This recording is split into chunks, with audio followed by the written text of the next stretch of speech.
Ignition sequence start. 3, 2, 1. Houston, we have a problem. Liftoff. We have a liftoff. We copy you on the ground. You got a bunch of guys about to turn blue. What you're seeing here is a mirage.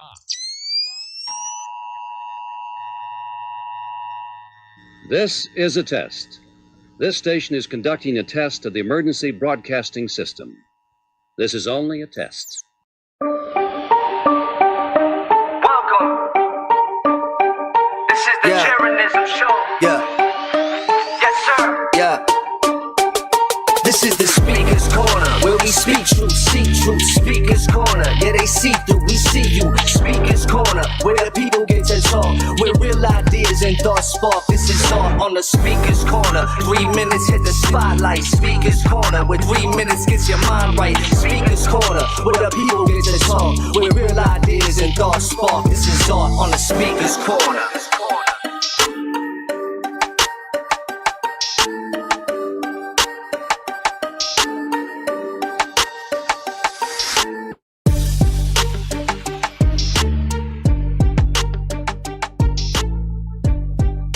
Yeah, you know what time it is. It's time for, we got David Weiss in the house. David Weiss, what do you want? Oh, you texted me a bunch. Let's see. No sound buzz for 1 second. Good night. Yeah, I fixed it. Yes. Yeah, 66,000. I mean, come on. And that's what everybody says. But anyway, let's get on with the show. Let's do it. Welcome, everybody. We've got me a little bit out of the loop right now because I did something ridiculous today. Now, let me just tell you the story what happened real quick because I had lots of plans for a McToon debate or whatever you want to call it, conversation tonight, and then this show. But I got a call from one of my friends from back in the day. He wasn't in my wedding party, so he's not like, that top friend, but we did move to Colorado together when we were 20. My first time out of the house, his first time. We lived there for about a year. And then we've been friends, obviously, ever since, in and out. I mean, I let's just say I saw his sister for a little while. That doesn't really usually go well in the friend category. But years later, came back to everything, to reality. So he's actually owed me for some stuff that I did for him in the past. It's not really monetary, so it's not. And I just kind of given up, like, okay, I'm never going to see this stuff. Who am I kidding? And then the other day, so growing up, we were both poor. Obviously, we didn't have money. And then his dad died, and then his mom married one of the richest men in our hometown, if not the richest man. And I never got any of that. Not that I expected anything, but and neither did he really. I mean, maybe a little bit. But anyway, this guy just recently passed away. Had a little bit of dementia. And I heard he passed away, so I talked to him about it, whatever. So then yesterday he calls me, or maybe the day before yesterday, or was it yesterday? Day before yesterday. And he said, hey, what do you got going on right now? What are you doing? I'm like, what do you mean? Just working this night? He's like, would you want to go down to a rental property and stay at a rental property down in LA for a couple of weeks? I'm like, no, don't see why I would want to do that. And he's like, well, it's a $20,000 a month rental. I said, what? Send me pictures. So then he sent me pictures, and I said, let me talk to the wife. I'm going to figure out a way to do this. And I guess that the real reason why is because, how often will a chance like this repeat itself? Probably not very often. So let me show you, if I can, just the place I'm staying. Good things never happen to me, not like that. And so I was like, are you serious? And so basically he said, yeah, stay there a month. And we have cleaning ladies that come by every week. And so if we just leave the house, I guess what it was is after this guy died, they went through his books and they found that there was some holes. When he has a whole bunch of rental properties, I guess that's how you get rich. And people would rent and then cancel. And I guess they were supposed to kind of go back into the mix. Well, that's not what was happening. So there were places that are rental properties that never got rebooked because they were canceled. And then there was just like nobody really following through. So basically he said, yeah, have fun, go stay at this place. And so I was like, Missy, you want to go? And she's like, I don't know. Do you really? Like for a month? I mean, we could shut down the electric bill here, shut down the electricity, shut down the air conditioner. It has a pool, which, so everything just really fit well. So let's see if we can get this over here a little bit. That's not good at all. Why is that showing there? move this over this way, and this over this way. See if that's any better. Ah, come on. My computer was acting up earlier. Let's hope that doesn't continue. Let's hope it doesn't keep it continuing. Why is this thing moving like that? Hold on. Let's move over here. Yeah, that's good enough, I guess. All right, so this is just a backyard photo here of the spot. That's like a backyard outdoor grill. It's got a refrigerator, a bar. Very, very cool. Very cool. Let's see here. What else we got? This is the bedroom that I'm in, I believe. Here's one of the bedrooms. We've got, this is the putting green and ping pong table. This is not like a commons area. This is just right now Miss and I and Maverick, and he sucks so bad at ping pong. He's the worst. You have no idea how bad he is. This is a look at the jacuzzi. This is a picture of the backyard.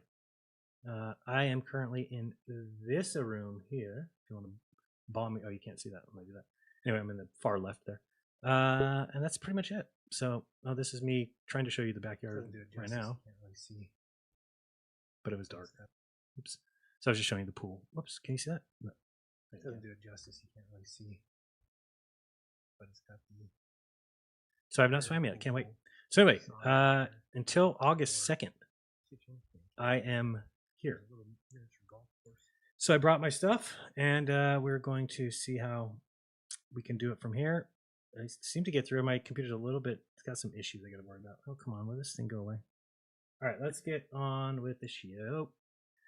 And we're going to, if you want to join the show, you can do so at tinyurl.com/cornerism.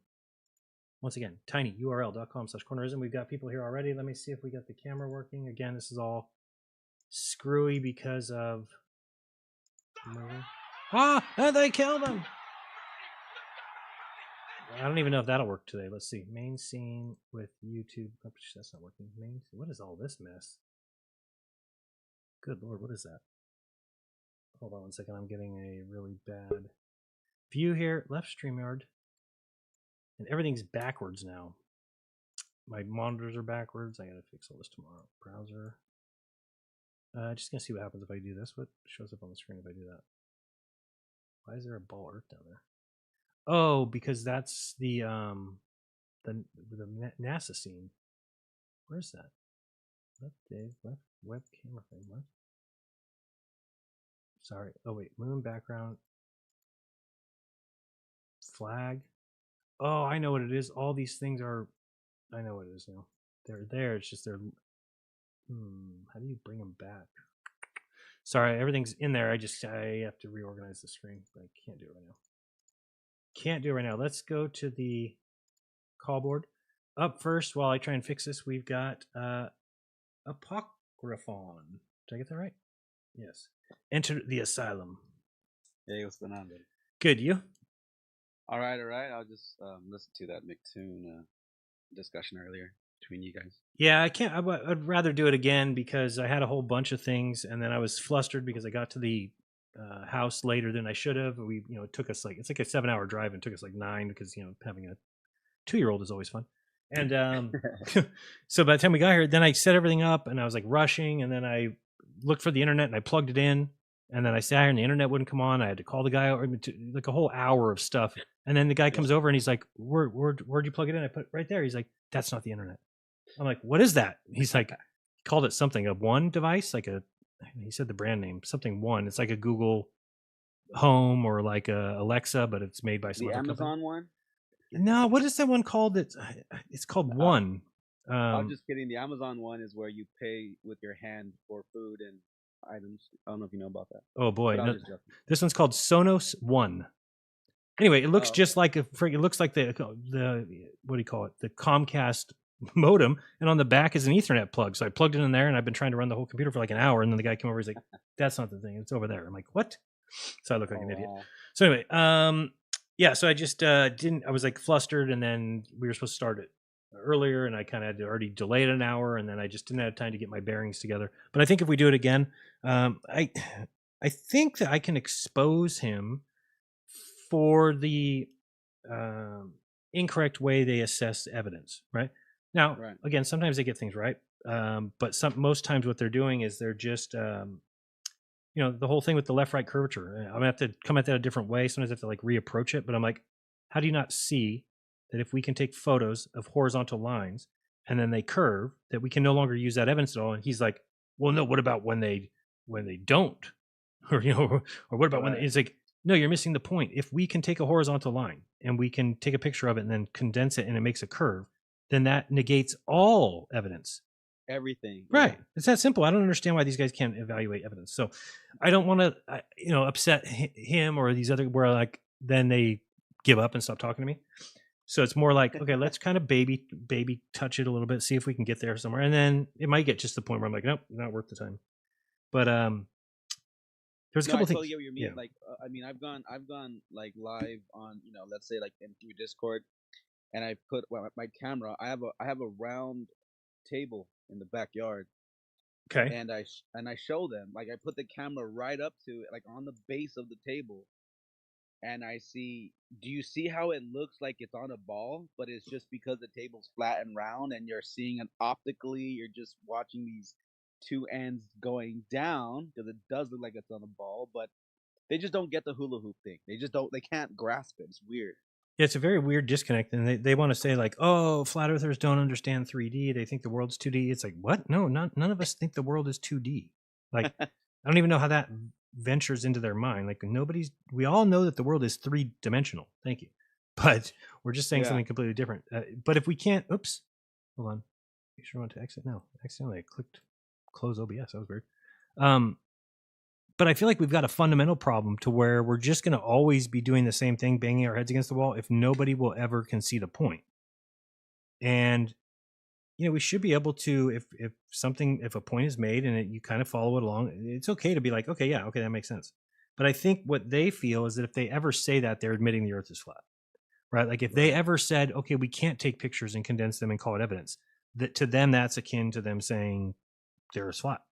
So they will try every other tactic first. They will die on that hill. Yeah. Before ever admitting, like, okay, yeah, that's a misrepresentation of what we're actually seeing. So let's not use that as evidence.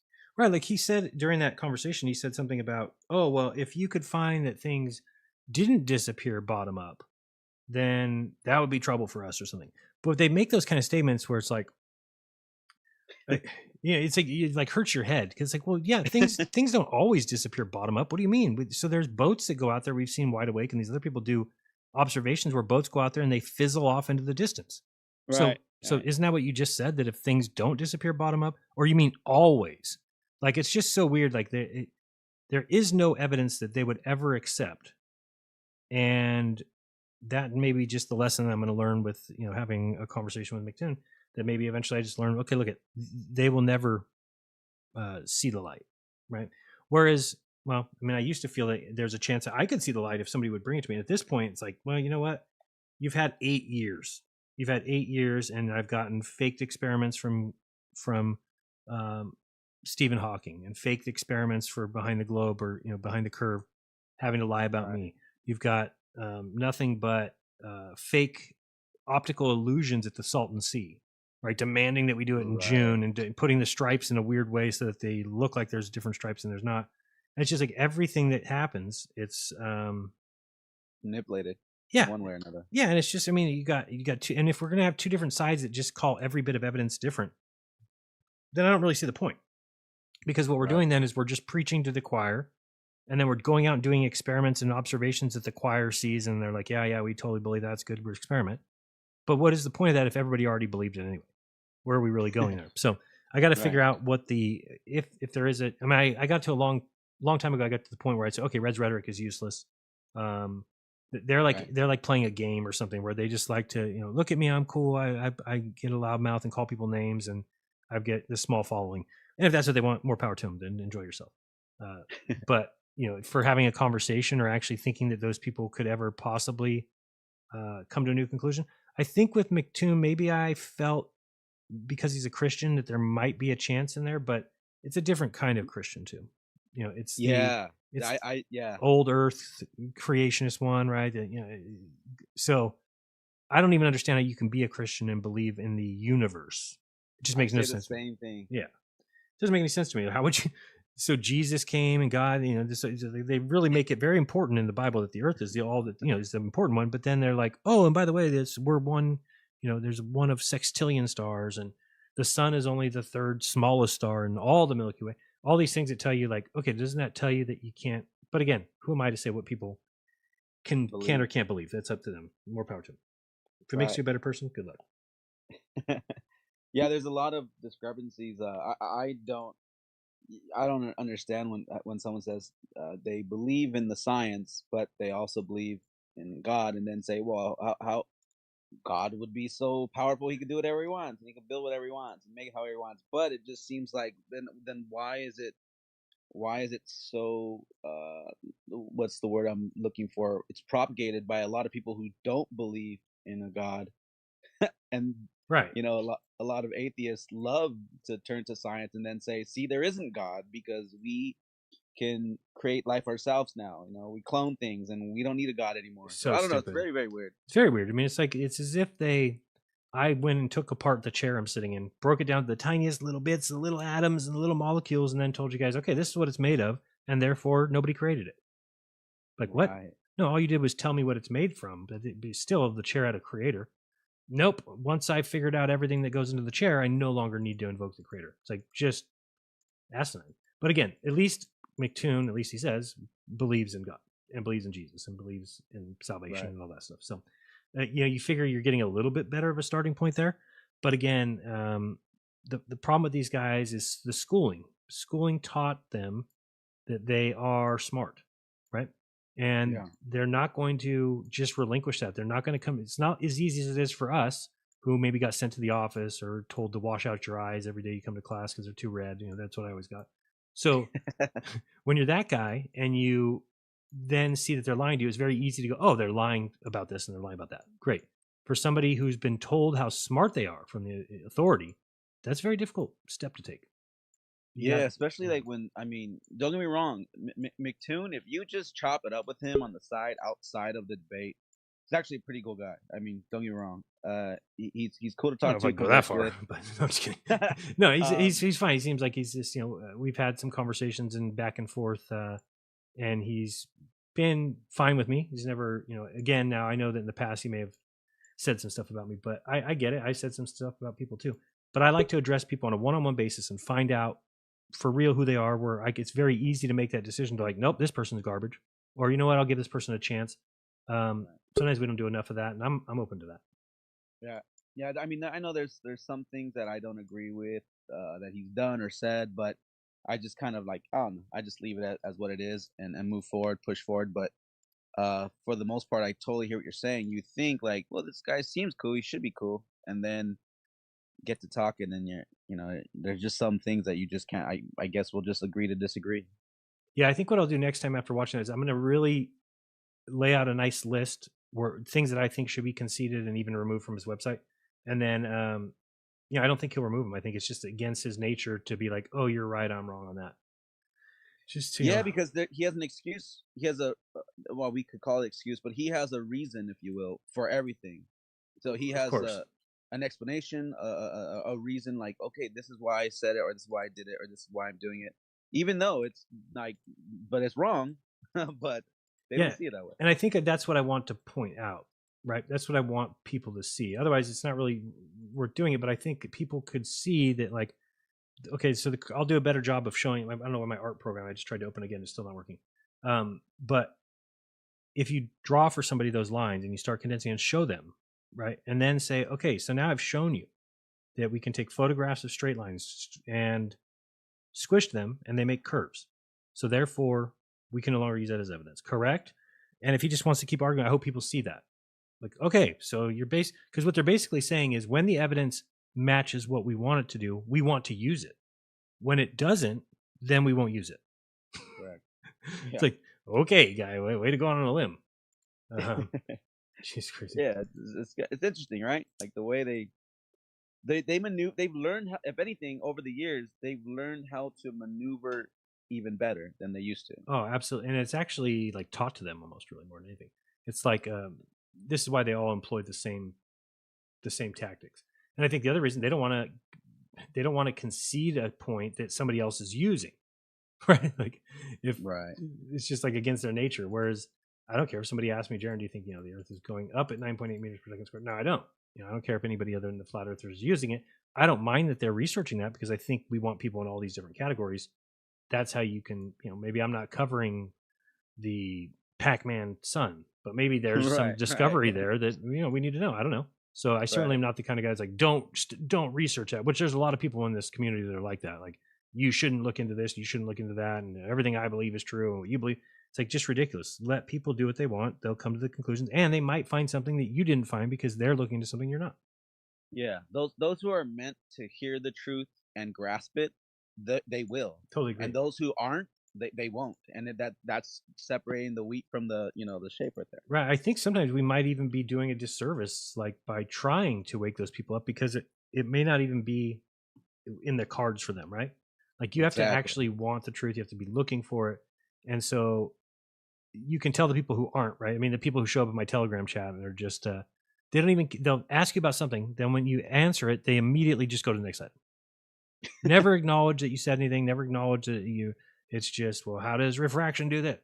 And how does this happen? And how does and it's just one thing after another. You're like, dude, relax. And where did we ever say we know everything? Never said that. Right. I just earlier today, I was asked the question, what's one of the dumbest things that, that you've heard about, this, in this our whole argument.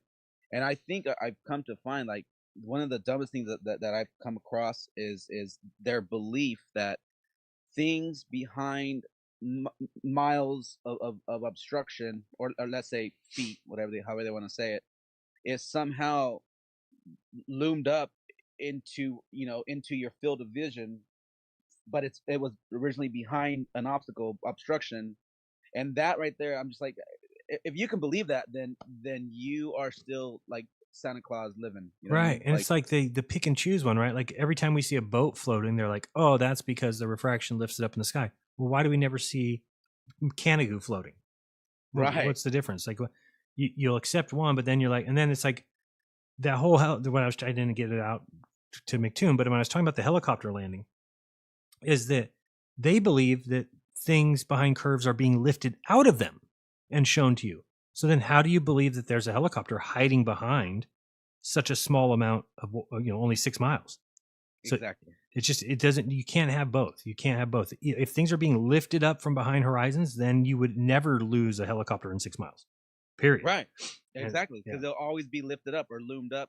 But they'll probably argue, yeah, but the refraction wasn't strong that day. Well, but the thing is, you'll never find it strong enough then, right? Like this is their thing, is it's always, and this is what I don't know if I can ever get across to them, is that you can't, and this is where I say hypocrisy, is that they tend to throw on us what they do, which is, oh, flirts only accept flat earth evidence and they're science deniers, so they don't accept the science stuff. Like, yeah, and you only accept the science stuff, and anything from outside that cannot possibly be true. So we're almost like in an impasse there. So, and maybe we just I do too much worrying about those people, and it more just needs to be about the audience. Right. And that's essentially, that's what you're doing. When you're talking to McToon, yes, you're not really talking to him. You're talking to everybody listening in, because those are the ones that you're trying to correct, like either expose this person or show them logically. You're trying to just, let them know. Right. And I think if it could benefit the movement at all, then yeah. So for instance, if we were able to concede some things and he were to say, yes, you're right, we can no longer squish images. Great. Let's mark that down. Let's move on. But now we can always go back. If somebody tries to use that as evidence, just dismiss it and say, no, it's already been you cannot use that because this reason and this reason. I think those things would be huge stepping stones to, and same thing with like flat earth. Flat earth has some things that they say that I don't necessarily agree with, that I think can be proven and shown. Like the horizon rises to eye level. Yeah, kinda. Right. But not always and perfectly, because the horizon is not a physical place. It's an apparent position. And the further and further it gets away from you, the more it drops, I think. Not at the rate of what a globe would, but I mean, just as per not exactly at your eye level. So exactly. It's just little things like that where I'm like, I do wish that we could eliminate some of the things that are incorrect, if we can show them to be incorrect. I'm not talking about beliefs like, let's eliminate the idea of Jesus. Or, no. Some people believe in Jesus, some people do not, but that's not something that we can ask to be eliminated. But like condensing of images and showing that straight lines can curve, and is evidence enough for me that nobody should be able to use that as evidence anymore. Because and if he would have conceded that, like if he would have been real with himself, I would have been truthful, huge. Yeah. Yeah, it would have been huge. But I think he has an audience that he can't say that in front of. I agree with that. Yeah, that's and I've noticed that this is why it's always these same talking points and these flirfs, and it's like we have to be grifters. We have to be, which is just ridiculous too. I just wanted to get to that point too. When they call us grifters, it's like, okay, you can use that as evidence against flat Earth if you want, but then you have to recognize that the same is true for Neil deGrasse Tyson, Bill Nye. Are these guys doing it for free? Are these guys some sort of humanitarians that are doing all this science work for free? Of course not. They're getting paid, and trust me, they're getting paid a lot more than me, right? Way more. Who can barely scrape together $5,000 a year to at least feed my family. So it's like a big difference if you're going to call somebody a grifter, then you have to recognize, well, number one, they have to be making decent money at it. Is a grifter somebody that's making a few bucks here and there? I don't know. A grifter would be somebody that's making this. I mean, look at people like Brian. Look at that guy with his little disgusting dead dog that sits on his lap and he just rubs it the whole time. What's that guy's name? He has a dead dog in his lap. Well, I think it's a living dog, but the dog's on his way out. We can just kind of. Oh, okay, I got you. What's his name? Okay. McKeegan, Dave McKeegan. I don't know. He shows up on every one of my videos. After the video I'm watching, it always goes to like him. I got to do an impression of him. I'm just going to put a chair in the middle of the room and just get somebody to give me their dead dog and just rub the dead dog the whole video. Like, NASA says this and this, and flat earthers lie. Anyway, okay, I kept you for too long. You got it. One more minute. Go. I appreciate it. I've been actually following you and listening to you for quite a few years now. I appreciate what you do, and thank you, boss. Thanks for having me. All right. Anytime. I'll go ahead and I'm gonna put my Discord server in your chat if anyone wants to join. Sweet. Are you putting it in the YouTube chat or in the? Which one should I put it in? Oh, you could put it in the StreamYard, and I'll put it in the YouTube chat. Okay, cool. I appreciate that. Yeah, for sure. All right, let's go to Alex, but I don't know where Alex doesn't have a. Okay, it does. Alex.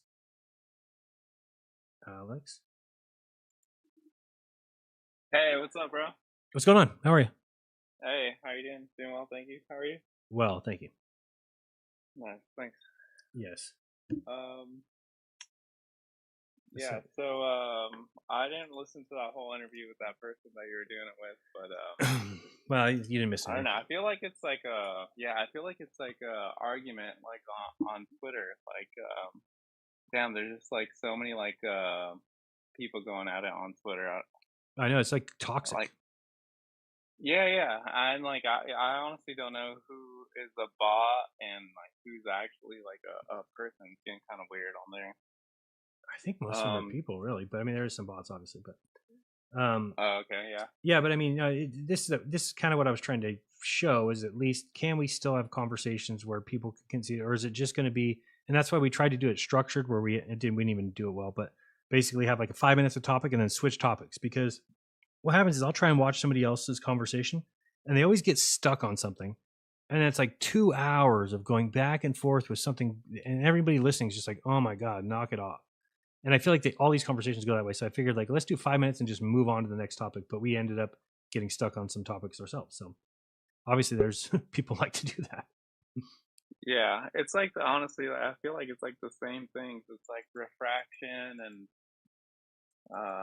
like the measurement of the stars and the sun, and like when you did that one video when you explained like how they actually measure the distance from like Venus, I think it was Venus and Earth, and like they assume that they're the same size. It's like, right, and they're just okay with that. They're like, yeah, pretty good guess, right? You're like, yeah, really good guess, dude. Whatever you say.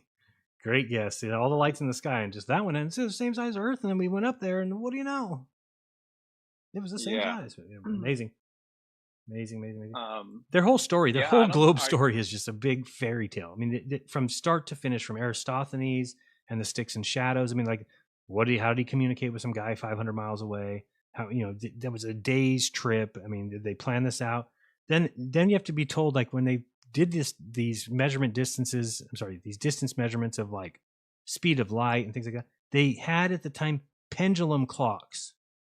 They hung something from a string, went back and forth, and then they calculated things based off that. And like, oh, we figured out that. I mean, it's like no. So you had Venus cross the sun, and two people at different ends of the Earth knew exactly within milliseconds of how would they know? What are you talking about? Oh, well, they could look at the meridian of the zenith of the sun. No, you cannot just look at the sun and be like, okay, now it's noon. That's not how it works. Now you can go to the computer now and look up time and date and be like, okay, well, at this second it's noon. Sure, you can do it now, but not back then. So the entire story that they tell doesn't even make the way that they originally got the distance to the moon is like, oh, he looked up at a half moon and knew that it was a 90-degree angle between the sun and the moon. So then all he needed to figure out was what angle he was from the sun. It's like, do you even know what you're saying? Go out and tell me what angle you are from the sun right now. What do you mean? You can't, there's no angle to the sun that you can, and the answer ends up being like 89.994.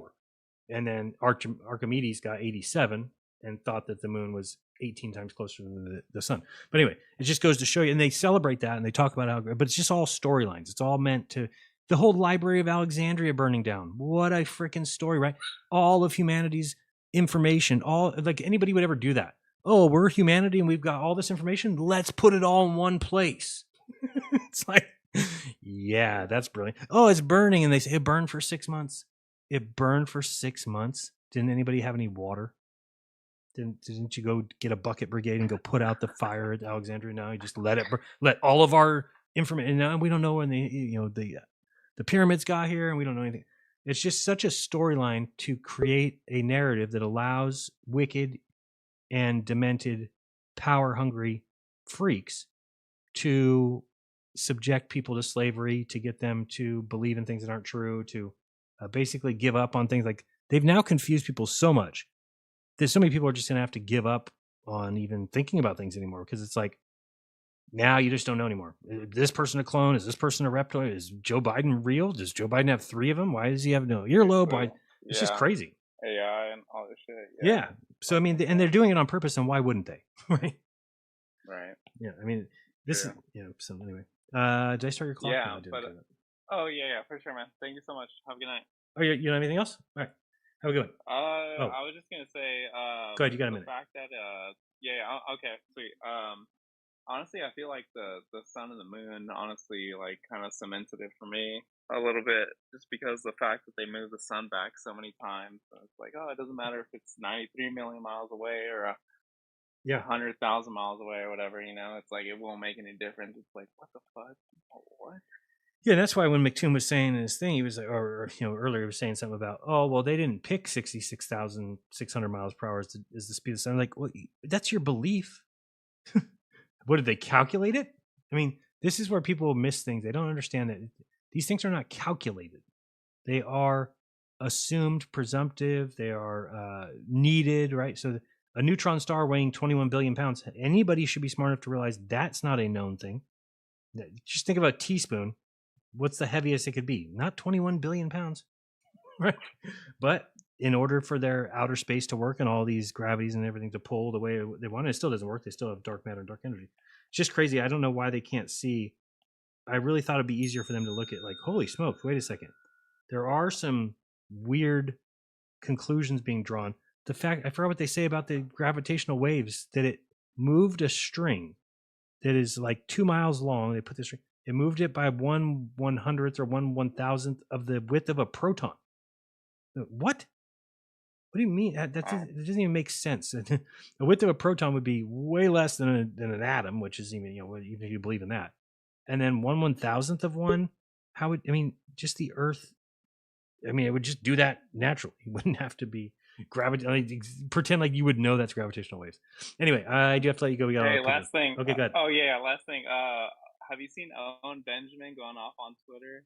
And I really hope that, like, I really wish that like Witsit and you and like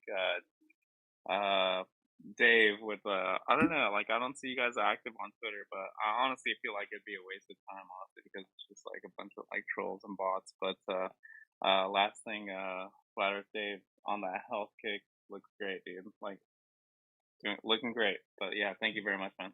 All right, you're welcome. Take it easy. Yeah. I have seen Owen a little bit, but not a lot, not as much as I used to watch him. He did a weird thing, told kind of like a lie about me on a show that just didn't sit right with me, because because I was trying to help him Oh, do something. shit. But again, it's here and there. I just haven't been watching him recently, but I have seen him on Twitter. Although he was going off on Kennedy recently, and he said his wife committed suicide because of his Oh, voice. I saw that. I'm like, holy shit, dude, that's cool. That's just cold. Anyway, if my wife ever committed suicide and then I had a bad voice like that, I would really hope somebody wouldn't think that that's a good joke. But anyway, let it teach their own. All right, take it easy. All right, bro, thank you. We've got up next Alan, Space Audits, I believe. Or that's a nice, what is that, the Bear Nebula? Yeah. Pretty cool. The big bear nebula in the sky, they call it.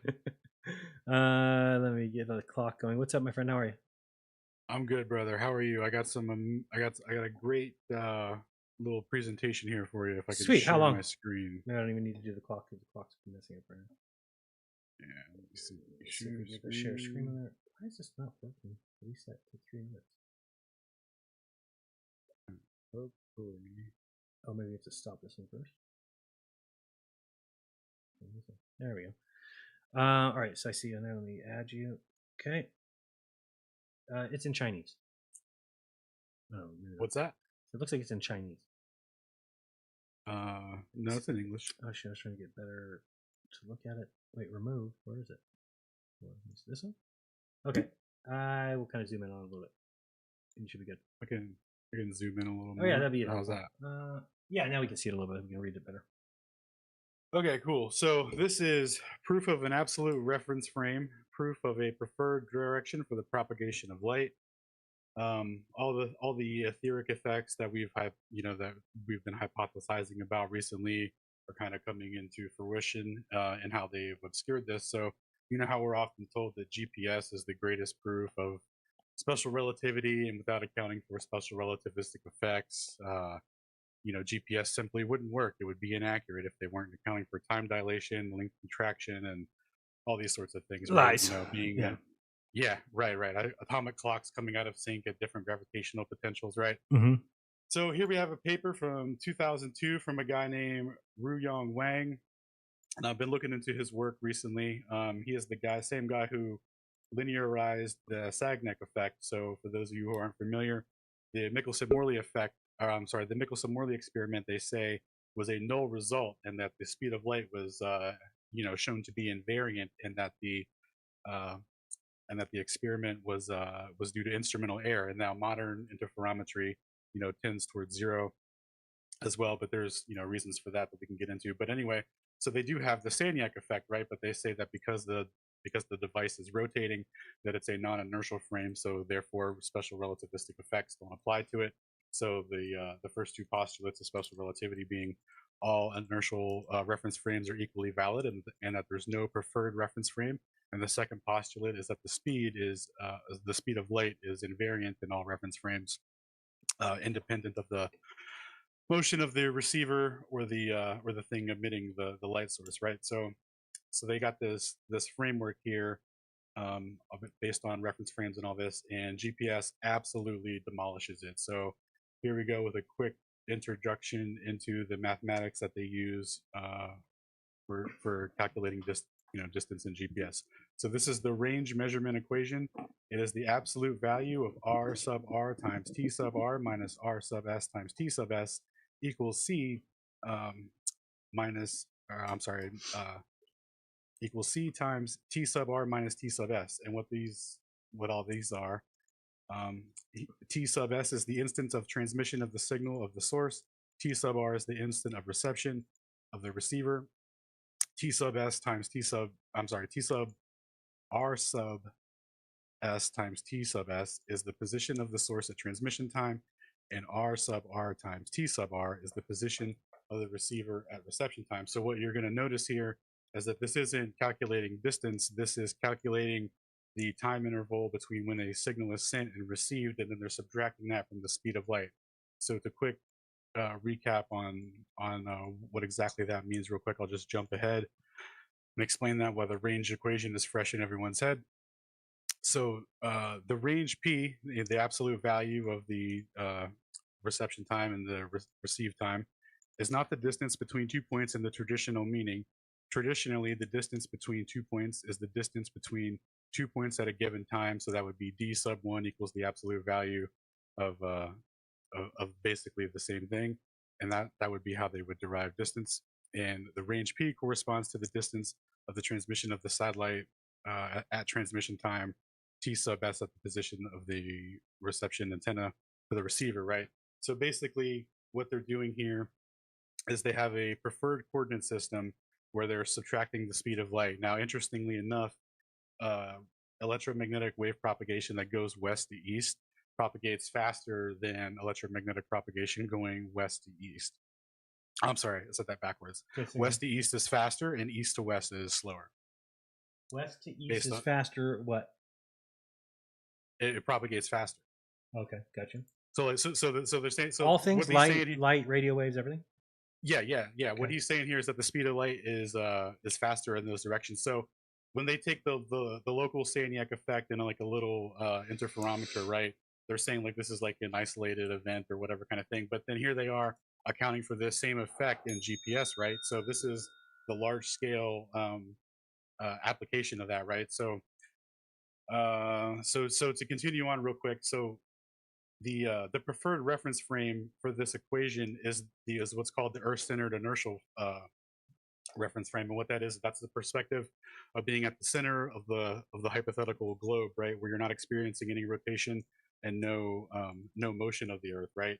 Okay. So from this perspective, there is relative motion on the Earth. So, i.e., a person stationary on the Earth would still be experiencing Earth rotation, and a person in motion would be experiencing, motion, a linear motion, in addition to the Earth rotation, right? Okay. So this would be reflected in the mathematics, right? So check this out. When there's a stationary source emitting a GPS signal and a moving source emitting a GPS signal, when the moving source intersects with the stationary source and they emit the signal at the same time, a stationary receiver will receive the signal from both things at the same time, meaning that the speed of light, is independent of the thing emitting it, right? So that's consistent with the postulates of special relativity. But when you do the same thing but inversely, right? So when you have a stationary source emitter and a stationary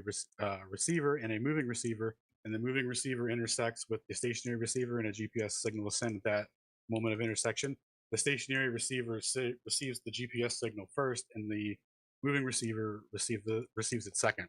So there's actually a preferred order of who gets the information first, and so what that's basically implying, right? So if you remember back to their coordinate system, they say that the stationary receiver is actually in motion due to the Earth rotation, right? Now, if Einstein's theory was true and these postulates were correct, these two gentlemen would both receive the signal at the same time, irrespective of the guy being actually stationary, right? Because the two motions are the same, right? They're both linear motions. So the fact that the stationary guy gets the information first means that there's a preferred, recipient for the information, and that means that that guy is truly at rest with respect to what's actually moving, and that's the ether. So the difference between an ether rotation and an Earth rotation, this is merely a coordinate system transformation that they've obscured, right? So the actual coordinate system that they use, this ECI, is actually similar to what are called it's Galilean relativity, where it's an absolute reference frame to which relative motion is measured against, right? So they're deriving the accuracy of GPS, which, by the way, using this equation with its proper reference frame, is accurate down to the millimeter. So with no corrections, like automatically adjusting for the preferred propagation speed of light relative to the latitude, actually, too. Right. So. And the way, so it gets even better. It gets, well, worse for them, good for us. So remember back how they or how they've co-opted this effect is that they say that they're accounting for Earth rotation. This effect is due to the linear velocity of the receiver, right? So that's how they're disguising it, right? But if that were true, that they would also have to account for the linear velocity of the Earth's rotation, of the Earth's orbit, right? And this is noted in a couple papers here that I have cited. I have a little GIF here. I'll include images and everything for you to disseminate to people. But basically what these people are saying here is, hey, it's really weird that we don't have to account for Earth's orbital velocity. And keep in mind, these are two linear motions, so Right. they're rotating into this essentially on the orbital path. So they would have to make further compensations for that 66,000 kilometers a second that isn't happening, right? So you know how the Michelson-Morley experiment was a null result in terms of it didn't give the 30 kilometers a second, which would have been required for the Earth to be actually moving around the sun. Mm-hmm. So GPS actually specifically doesn't account for Earth motion either. So it's all with respect to a stationary, non-rotating Earth. Doesn't surprise me. Yeah, and then so the actual motion, like I said, is just the ether wind, right? So this is like hands down an absolute body bag to everything, right? So keep in mind, special relativity and all these mathematical hypotheticals are based on what are called reference frames. And a reference frame is just a mathematical presupposition, right? So what are the two presuppositions for special relativity to be true? All inertial reference frames are equally valid, and there's no preferred reference frame, and the speed of light is independent of the motion of the observer or the thing emitting it. You know, so let me see if you get this question right. Let me ask you a question from all your research. Can I point to a spot in the sky and say the Big Bang happened there, or can I point? What's the answer? You're not allowed to do that. It happened everywhere and nowhere at once. There you How go. dare you assume what happened inside of a singularity? There you go. Yes, it happened everywhere. That's the answer. So real quick though, back to the presuppositions, right? This is all based on these reference frames of what would happen in these hypothetical frames, and the laws of physics have to conform to these reference frames that no one's ever been in, right? But of course, fundamental, provable, measurable, repeatable accuracy of GPS depends on the initial reference frame to which all other reference frames are derived. Of course. That there is a varying speed of light. East or west to east is faster, and east to west is slower.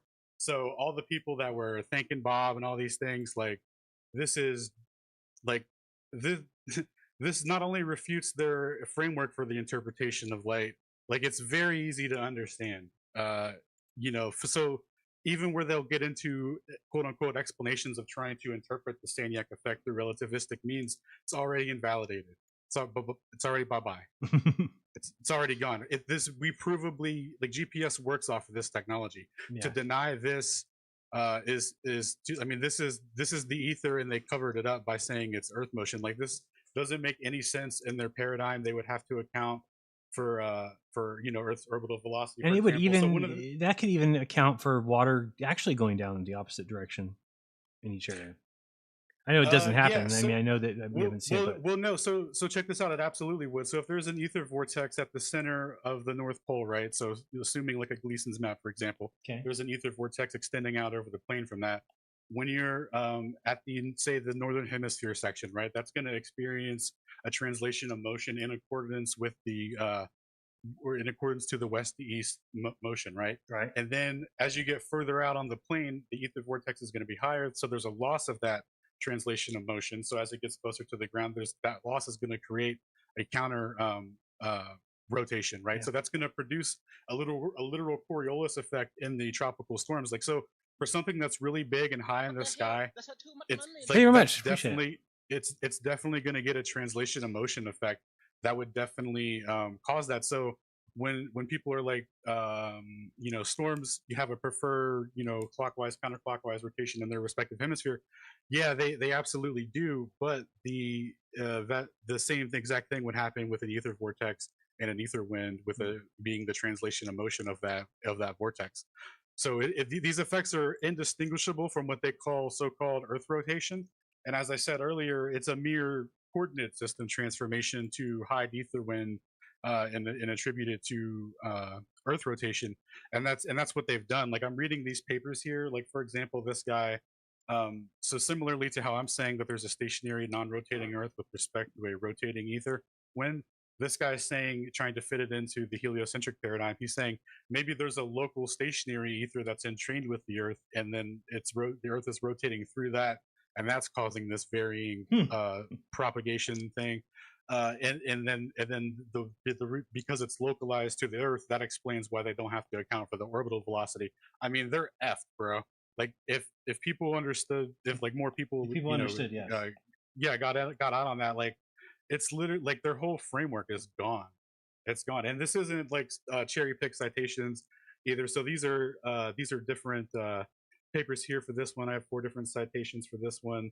I got a whole thing on the varying speed of light. These are known effects. So even before GPS came along, there was a varying speed of light that had been shown, and there's a couple guys that started their own publication because they realized that the peer review system was pretty much BS. Mm-hmm. So they started their own system called Galilean Electrodynamics, and in some of their publications, like they talk about this varying speed of light. And one of the guys even published in a physics journal saying, like, I'll bet anyone right here just cite, or I'll pay $3,000 if you can cite an experiment that shows that the speed of light is the same going west to east that it is going east to west within 50 nanoseconds. And he's like, to this day there are no takers. And that was back in the 90s. I mean, this is like, wow. This is just things that people just haven't really woken up to, haven't been taught, haven't been shown, and because really keep pushing they're all them. shown this they're all shown the relativistic framework. Once they have that lens of interpretation, any varying speed of light, they can just start invoking different quote unquote relativistic effects. And so back to real quick on the satellite coordinate system transformations. So real quick, because we got a bunch of people behind you. Yeah, sorry. So the original coordinate system that they that everything is derives accurate distance under, when they transfer out of that, that's when you can get into things like hiding distances or adding spherical excess and stuff like that, because they're in a completely different coordinate system. They just need to make it match like in local areas, right? So like in a city, like there would be a different coordinate system for that. It would be more accurate. And then if you were traveling over a long distance, highway span or whatever, they could adjust distances like that. And you would think, you're traveling X amount of distance between this city. And then when it matches locally to the thing, you would assume the whole thing is, but you don't realize that it's literally doing constant calculations of coordinate. It's just coordinate system transformations that are all based off of an original preferred directional speed. Thank you for the time. I appreciate it. Sorry, I went a you do great work. I think if we could ever get your stuff down to bite-sized chunks somehow, it could really take off, because there's lots of great information there. But I know I struggle to stay with you, so some people might as well. Yeah, you're good, man. There's I linked a video of a recent video I did on it. Okay. A presentation I did live. But yeah, I'm going to be breaking this down more and explaining it. I'm still doing the interferometry experiment. Presentation. That's going great, by the way. Awesome. Everything's completely in our favor. Surprise, right? At this point. So, yeah, thanks. All right, talk to you soon. Sacred Peace. Knowledge in the hizzle. Yo. Really hood. What's up? Yo, MTV Raps. How am I supposed to go after that dude, man? Come on. Oh, sorry. He's like a superstar scientist, smart guy. When are you debating Karen B? I thought that whenever. Okay. Does she know when she wants? She said she wanted to do it on Modern Day Debates, which is pretty like big time. So I don't know. You can do it on my channel if you want. Do you have her contact? She gave me her email. Yeah, I've been working in it. All right. Well, email her. Yeah, I'll email her then. If you want to, do you really want to do it then? I'd like to hear it. I'd like to hear it. Well, I got my show tomorrow, but yeah, contact her and find out what today I can make it work. No, I'll email her tomorrow. Oh, gotcha. Yes, do that. If that's the case, yeah. How you been? You've been around. You've been MIA. So. Well, I had I got a strike for the Summit trailer. So then, you have to take the 2 weeks off or whatever. Yeah, it was not cool. And then, just back this week, and it feels good to be back. But celebrating my mom's 70th birthday, or she's passed, but what would have been her 70th birthday. So it was nice to see my son again. My sister was there, so we had a good time. Oh, okay. So you took a little break. Wow, they gave me a strike for a what was on the trailer?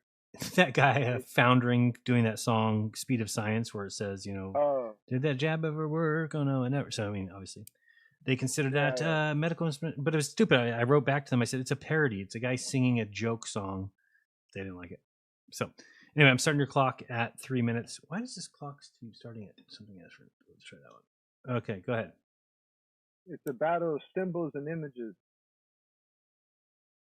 Actually, it's a war, but I was gonna say, have you ever? Do you know anything about the 5%? I wanted to maybe talk about the 5% because it doesn't get mentioned enough. What 5%? Well, there's a 5% that the real 5%, not they always make it into a religion or something, like not the fake 5% nation of the what do you call it? Not the Israelites, but the ones that call themselves the 5% nation of Israel. You know, and Okay. those guys, they're like militant black guys, but they got the Hebrew that's the wrong- Israelites? they're not Israelites. They call themselves it's a very common religion to be Muhammad, the ones that worship Muhammad. What are Muslims. they? Muslims, yes, the Muslims. They got the 5%ers, but they're not the real. Those guys, the 5%ers are screwed if you're a real 5%er, because what it is, if you look at a book written by Malcolm Gladwell back in like 2010 or something. Have you heard of that book called The Tipping Point? Yeah. Have you heard of that book? Mm-hmm.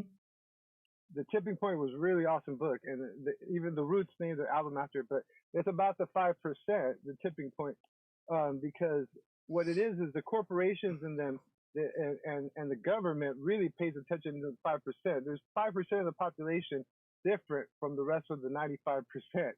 And that's what the Matrix movie is really about. That's why I want to talk to you a little bit. But I know what the second and third Matrix movie, they're actually really good. The whole thing is really good. It's telling you a big thing that you have to. Hey, did the producers of that movie become trans? Did they become what? Trans, or is that a lie? What do you mean trans? Yeah, trans. That they were female and now they're male. I have no idea. I thought I saw that. I don't believe that movie came about the script as they're telling us. I think a lot of movies, they tell us a little like a cover story for how.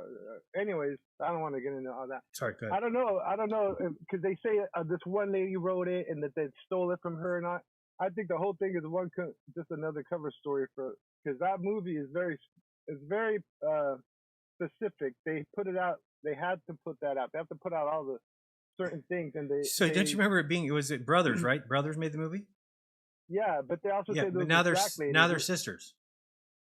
There was a black lady who wrote it first, though, and they say they stole it from her. This is the two guys that were Andy and Larry Wachowski are now Lily and some other girl. Yeah.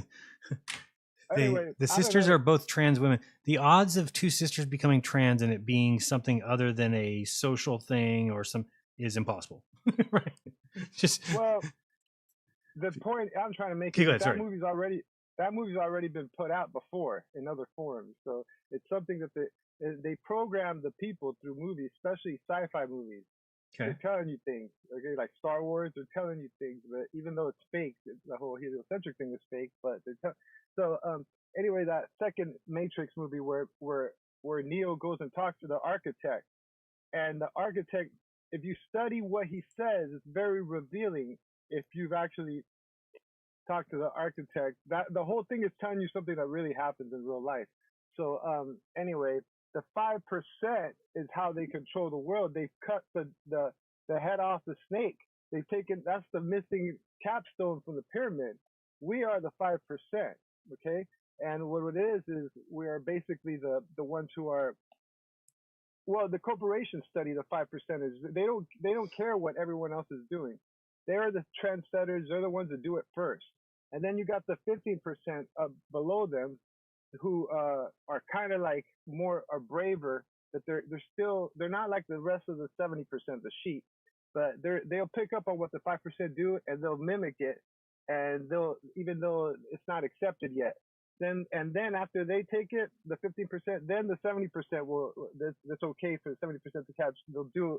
That's how trends happen, and corporations study this because that's how they can keep up. They can with fashion and think how to manipulate through propaganda and mind controlling them. Understanding the 5% is important. So they look to utilize the 5%ers too, but they're also very dangerous. They're the smartest people, the most intuitive, and the most.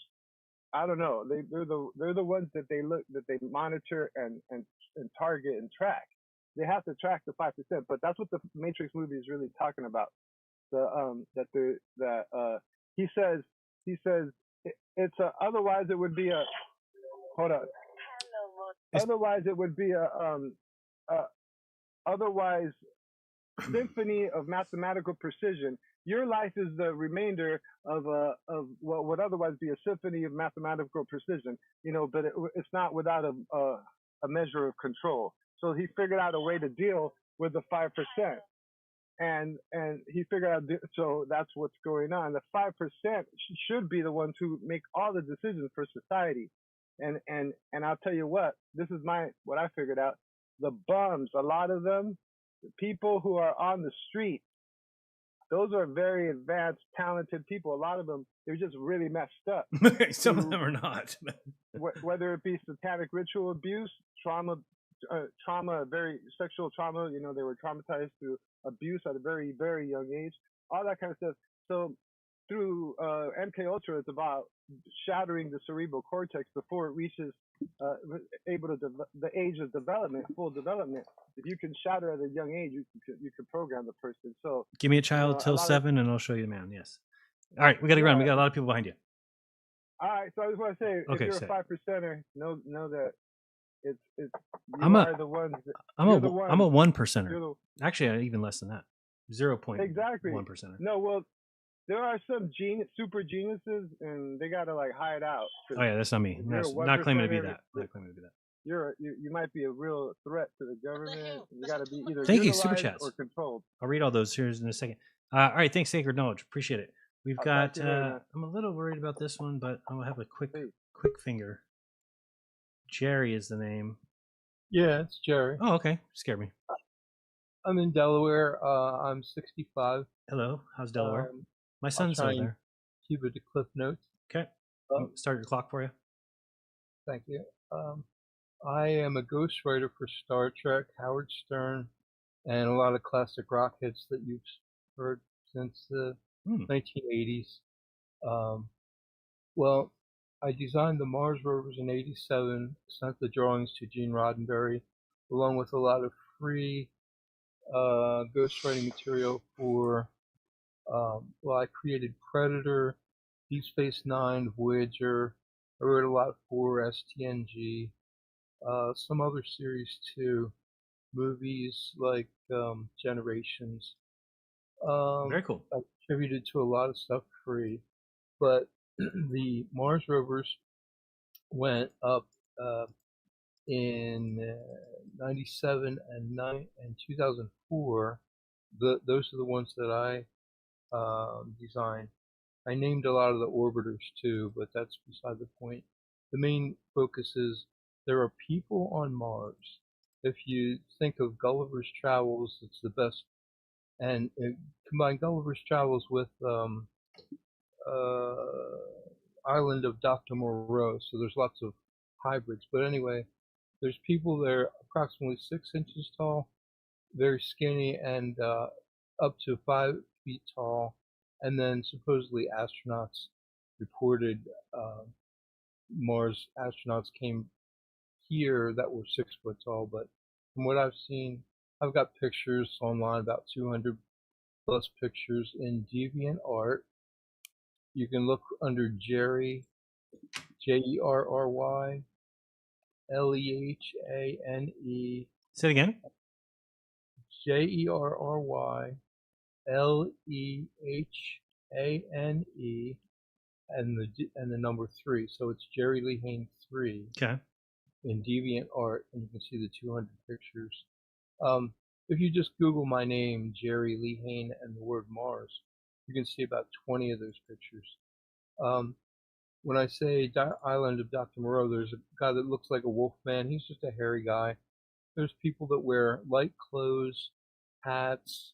Some are naked near the equator. It looks like the smaller people are sometimes pets of the talls, which would be our size or smaller. The animals even are come out in droves to see the rovers, and they come in mixed species, as if let loose from a zoo. The people must live underground because there aren't a lot of what I see as habitable places on the surface. But there are plenty of people. It's just that I'm only seeing a very tip of the iceberg, not even tip of the iceberg. And where are you seeing them? On the Mars rovers pictures. So But you have access to the pictures before anybody else gets to see them, or? No, just off the site, off the NASA sites. But the problem is that they scramble the pictures so that a person, I'm an artist, so I see faces, I recognize faces. A person without incredible amounts of time or patience or the ability to see. So if space, though, the entire idea of space is a deception, wouldn't it be a great idea to convince people like you that there are rovers on Mars and that there are people there and things like that? Well, I designed these things and they show up on Mars. I designed the JPL logo. Well, yeah, but you could design a craft and it show up in the Mars yard too, right? And then they just tell you it's from Mars and you wouldn't know the difference. How would you know that? Well, I have something called remote viewing. I don't know if you've heard of remote viewing. You mean actual, like you're visualizing it? Visualizing, yeah. And I drew the actual landing site 10 years before it happened with these things called the Twin Peaks. And I sent the drawings of the landing site of the Twin Peaks 10 years before it happened. So when I say remote viewing, that means that you see something. Most remote viewers use real time, but I saw something that was in 10 years in the future. Right. I had two people who did it on my show. We talked about it. They actually did a really good job. But we were talking about real things, not pretend things in the sky. So a little bit different. For me, I just don't think that there's any kind of evidence to lead.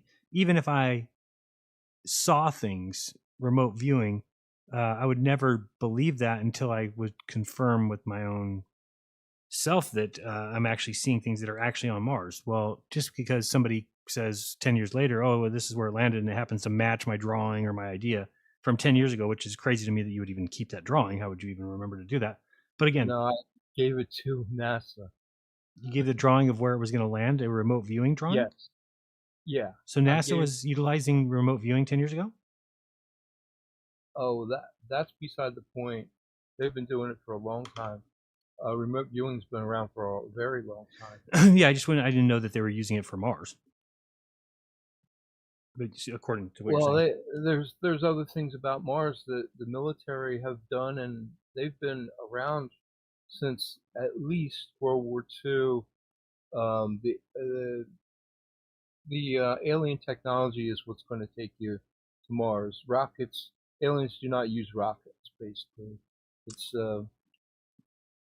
It's what we're stuck with, the civilian military, but believe me, the advanced military, the secret private military, they use alien technology. The aliens use several nations: Japan, United States, Russia, UK, Germany. But Germany was first because they were the ones that were taken first to Antarctica and the moon. Yeah. 1940s. All right. Anything else for me? They had the UFOs first, basically. They made terrible deals with kind of violent aliens that were pro-war. Mm-hmm. So that's why the Germans got a lot of technology before. And once Germany fell apart, half the scientists went to Russia, half went to the United States. Mm-hmm. Operation Paperclip. Yep. They're great at mind control, and then look at the world now. What do you know? All right, I'm going to let you go. We have more people. Thank you, Jerry. Let's go with Apocryphon. Are you back again? On purpose? Let's. No, I was actually in the chat. I was messaging you there, but I can't see the chat here on this. Oh, my bad. It's all right. You mean in the YouTube chat, or you're talking about in the Telegram? I mean, in the StreamYard chat. Holy smokes! I see 61 messages. Who's talking over there? My goodness. we were conversing back and forth. Holy smokes! All right, I'll check it out. No, you just asked me. Are you reading these messages? Go ahead, ask the question. No, I was going to ask you. In while you're doing these shows or whatnot, is because on the Discord side of it, we're kind of like trying to network servers together, and I think you're kind of doing that on YouTube, right? With like different YouTube creators, content creators. Like what? What do you mean? Give me an example. Like to where if someone comes to your show, you have like all the other like a network of YouTube where everyone can kind of like stay together, like jump to learn about, let's say, like one other content creator or another, kind of like where it's a circle, a network of people. Yeah, I mean, I guess there's kind of a network. I mean, there's a small group of us that seem to get along pretty well and kind of promote each other. But that's just more, sending people to good quality.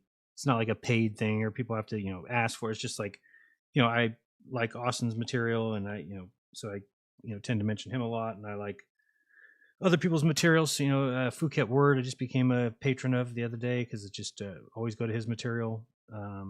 So yeah, is it a network? It's just it's like-minded people and trying to promote that. And then as far as debates, yeah, I have people on if they want to debate. I don't mind moderating those. I think I'm pretty good at just kicking back and listening to people and trying to make sure that both people are being, not talking over each other. So if you're ever open to that or you're ever interested in that, I can do that for you. Right. Okay, yeah. I was just wondering if you could like put those links and stuff, because I am interested in like checking out other people's, like you said, good content. So yeah. I like your content. So you kind of put trust in the people that you like. Yeah, maybe I'll make a page on my website of that. That's a good idea. Where I can put a bunch of channels there. Okay, good idea. All right, man. Thank you much. All right, let's go to. Let's see who we're at. The Quadfather. Is that who I think it is? Because you stole Tony No, Tony's next. You all right? Hello? Hello? You can actually hear me? You okay? Yeah, I'm fine. All right, good. Just double checking. Okay, good. No, because I saw the other guy's picture on the screen, so I wasn't sure if I was showing up yet. No, you are on Quadfather, but we don't see you. We just see a white circle. Is that what you wanted? Okay, gotcha. So, first thing, no Maverick moment today? Maverick moments have ended for now. Oh, brutal! My girlfriend fell asleep waiting for it. And those are on the Jeranism show. Those are on Fridays, by the way. But not right now. We got a little psychopath. I wanted to get your take on something real quick. So, did you ever look into or did you ever hear about the Malaysia flight? You mean MH370? Yeah, the one that disappeared. Yeah, of course. So we all know people don't disappear, right? Yes. Well, that's I mean, impossible. Okay, the ocean is really big, but I do think it's also impossible unless you have missing pieces of ocean out there. Yes. Right. Okay. So I don't remember how I got onto the tangent because I go down some rabbit holes, and I was thinking about the MH, and I'm like, you know what? At the time, I was a Glober, and I never looked at it from this angle. So I'm just curious if I go back and look at it now with all the flat Earth knowledge, and just apply it and see what happens. And of course, the flight does a 180. It goes down to the 45 degrees south, mm-hmm. and then disappears. Mm-hmm. And then this guy had like the most serious flight simulator thing in his house I've ever seen, with like 5 screens on it, and mm-hmm. he was doing multiple flights into the ocean. But they never show you the path that the plane actually took. They just say he flew it into the South Ocean. Right. So we don't actually know what happens, and he turned off all communication. So what if he got the idea, because this was around 2014. Oops. Right? Uh-huh. What if he got the idea that, you know what? Because I've thought about this a lot. I'm like, should I start like some kind of a funding thing and just like make Truman's Ark and get everybody on it and go down to Antarctica and prove this once and for all? Like, how can you do it? Because you can't even live stream it, right? Because there's no internet. So there's like so many what ifs. It's dangerous. You could get taken out trying to prove it. Like, there's no real good way to do it. So without a bunch of money, how could you really do it? So what if this guy just turned the airplane around and was like, fuck it, I'm going to prove it and just see what happens. And he just started flying. And you know about jet streams because there's an Arctic jet stream there, of course. Yeah, it's possible.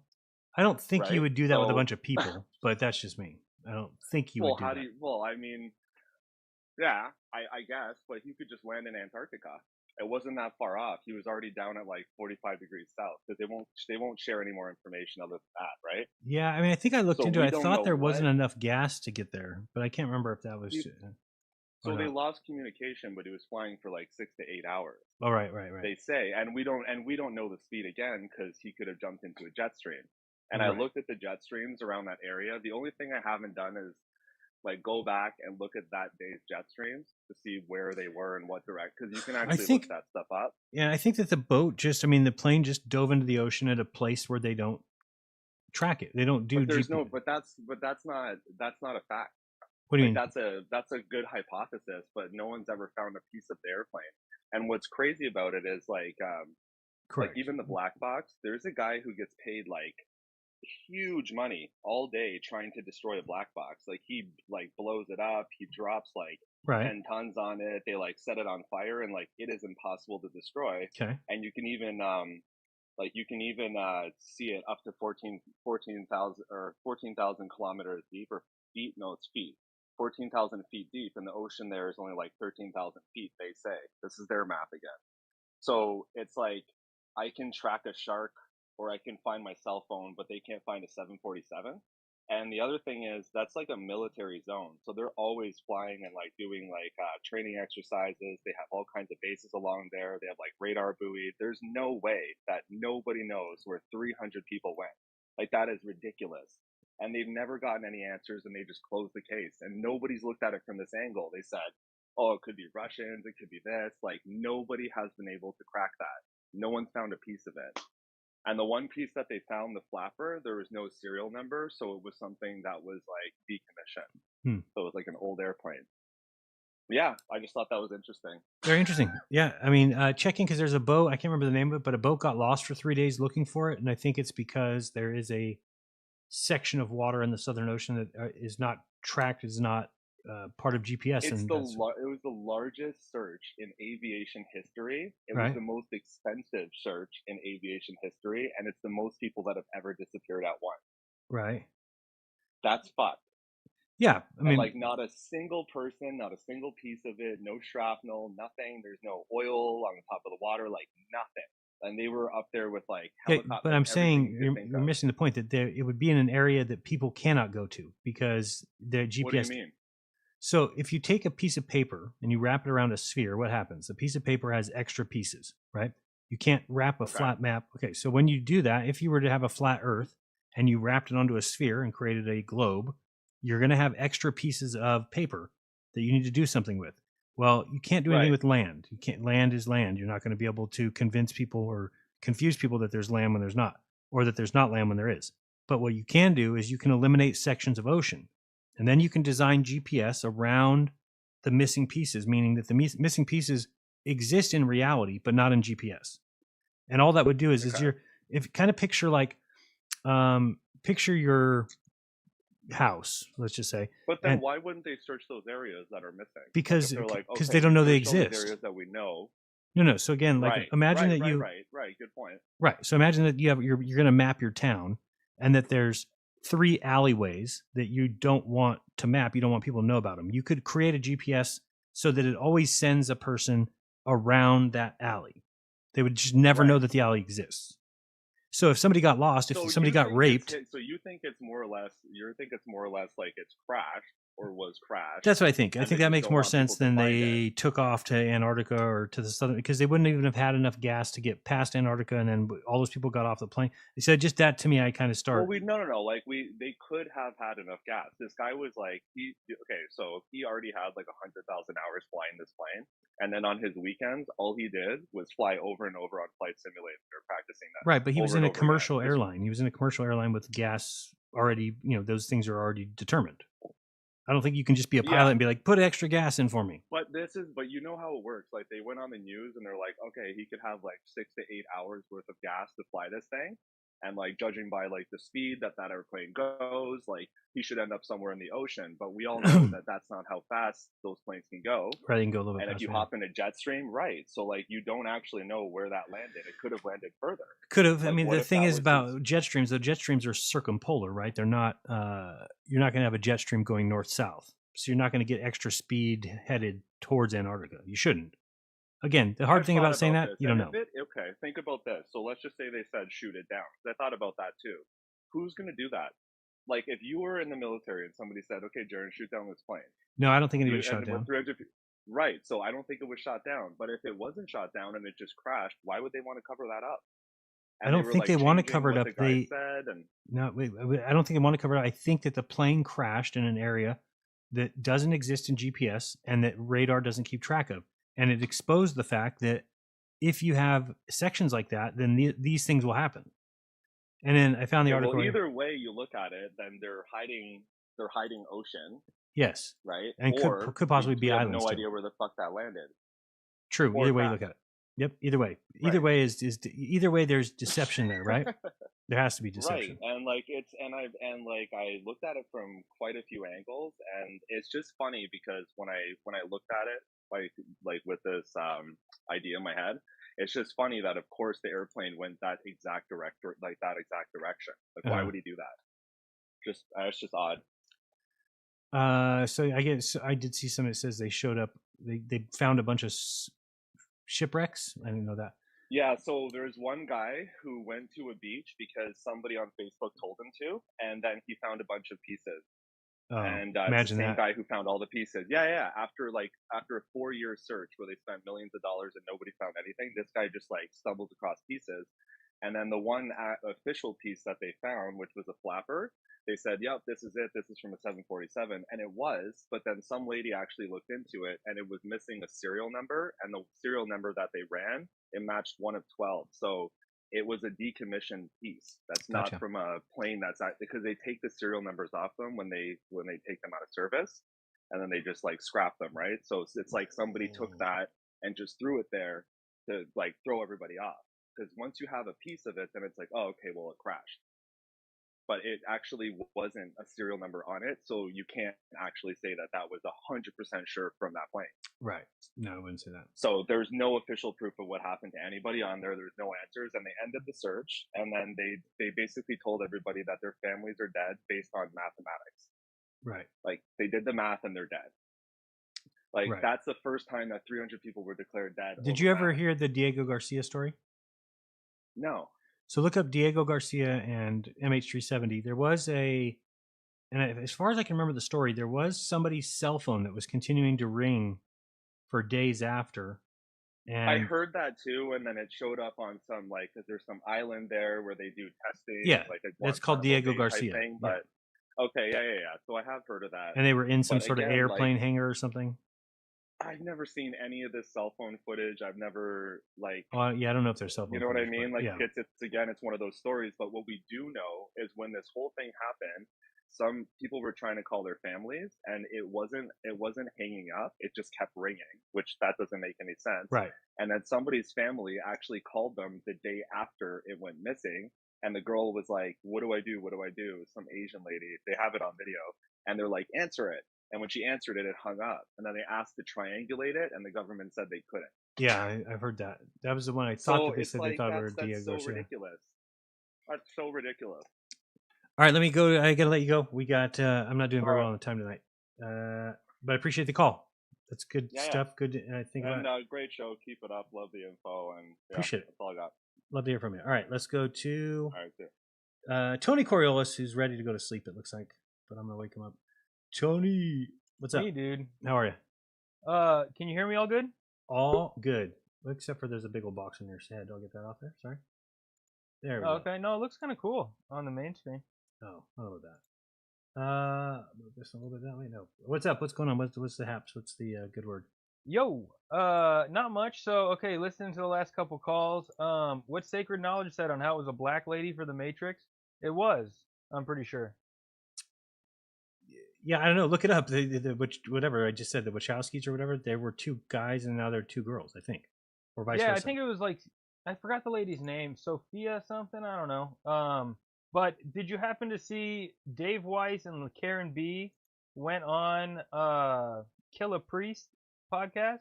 No, I didn't see it yet. Yeah, you being like a person who puts out videos and stuff, you probably don't. I'm just watching stuff all the time. I don't put out video. I call into here, Right. But it was a very good Dave Weiss one with Karen B was on it, and then Lord Jamar. You know who that is? Yep, I've seen him before. Yeah, he's like the 5% nation guy, so he kind of explained 5%ers there and everything, as Sacred Knowledge was saying. So I don't know, he should check out that episode of Kill a Priest. He had some great flat earth episodes. And then the lady who started the Matrix was on right before one of the flat earth podcasts. But I didn't even know that she wrote the Matrix or anything, but they talk about that in there too before her interview. I'll have to check that one out. Yeah, for sure. How's Scottsdale, my old stomping grounds? How many siblings you got, Jaren? Real 1, half 1, 2, and step 2. I got just 4 brothers. So I'm one of 5, all boys. Real ones. I'm the second oldest. Nice. So the youngest one and me on 4th of July, we like went to a resort, and then he just got back from like Africa or something. He's doing fine. He's doing whatever. He went over to Africa for a month. Comes back and he's like ready to talk all conspiracies and stuff. Nice. So like a little bit. So he started talking, and they all just know that I'm flat. And they kind of just do their little laugh at it, whatever. But he was down to talk a little bit. So he was going hardcore on that. He looked into when a boat goes far away, it goes over the curve. And I just said, oh no, come on. You gotta actually check stuff out. And then he was all dead set on that we don't have a soul, and I just say, we got a soul, there's God and everything. There's stuff science can't explain. But it's just people come to it their own way. I'm gonna keep on pushing. Have him do the rice experiment? No, it's interesting. I got a book off Dave's app that kind of breaks down like what NASA says and what the Bible says, and I really feel like that's gonna resonate with him. Okay. But yeah, I just want to let you know that was cool. So that's my youngest brother. He's actually a tiger. He's the enemy of the monkey, me. How old is he? 6 years younger. Okay. So 98 he was born. So 24. My son's age. Okay. Yeah. Alrighty. Well, hey, also, okay, so Fortnite. Remember Tony Coriolis? I'm the Fortnite guy. Yes, I remember. I forgot your theme music. How dare me? The last caller guy mentioned something about a black box, and there is like a black box in Fortnite. If you can see the kind of screen, there's like a black box, and they call it six-sided mystery or whatever, like the cube, in Fortnite. Okay. And then if you look at it, the guy's wearing a mask. Okay. The character in Fortnite's wearing a mask. When do you think that came out? Like, as a thing on the game, because it is all time based. Oh wow, I don't know. When did it come out? 2020? 2018, dude. Oh really? Yeah, and it has this main character guy with the mask on. Doesn't really surprise me. They do that. And then look, just him in a golf cart with the mask on. Did you ever? Wasn't there a bunch of things written on the walls too? On the cube thing? No, in Fortnite, I thought they wrote like "Pandemic's a hoax," things like that on the walls or something. I thought somebody said they saw it. No, I just know I showed you a pickaxe where it says "believe" and it shows "lie" right in the middle. I don't think it's something else. And then they put globes all over, so I smash all the globes in Fortnite. Well, that's nice. You get extra points for that. Well, I just know that they track everything. Like, everyone acts like, I've gotten into arguments with people, not really arguments, but just talking out stuff. And they say, oh, there's no way that they would track everything. That takes so much computing power. They have computing power is easy to come by now. It's not, and they're not worrying about that at all. They're just tracking it all. They're just data mining.